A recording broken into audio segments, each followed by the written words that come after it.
একদিন 10 বছরের ছোট্ট হোসাইন বাগানে খেলতে গিয়ে দেখতে পেল একটা ছোট কাঠবিড়ালি গাছের ডালে বসে বাদাম খাচ্ছে। সে অবাক হয়ে তাকিয়ে রইল।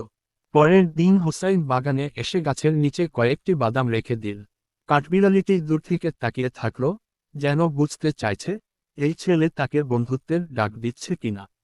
ধীরে ধীরে কাঠবিড়ালিটি সাহস করে নেমে এল এবং বাদাম খাওয়া শুরু করল।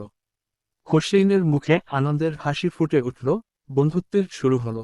কয়েক দিনের মধ্যেই কাঠবিড়ালিটি হোসেইনের সঙ্গ পছন্দ করতে লাগলো। এখন সে খুব কাছাকাছি চলে আসে, এমনকি হোসেইনের হাত থেকেও বাদাম নেয়। একদিন প্রচণ্ড ঝড় বৃষ্টি হলো। হোসাইন জানালার পাশে দাঁড়িয়ে ভাবছিল, টুপি কি ঠিক আছে, কোথায় সে আশ্রয় নিয়েছে। পরদিন সকালে হোসাইন বাগানে গিয়ে দেখল তার ছোট বন্ধু গাছের এক ডালে বসে আছে। সে বাদাম বের করতেই কাঠবিড়ালিটি আনন্দে দৌড়ে তার কাঁধে লাফিয়ে পড়ল। এভাবেই ছোট্ট হোসাইন আর কাঠবিড়ালিটির বন্ধুত্ব আরও গভীর হলো।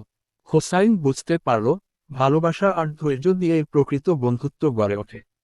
গল্পটি ভালো লাগলেই লাইক কমেন্ট করো।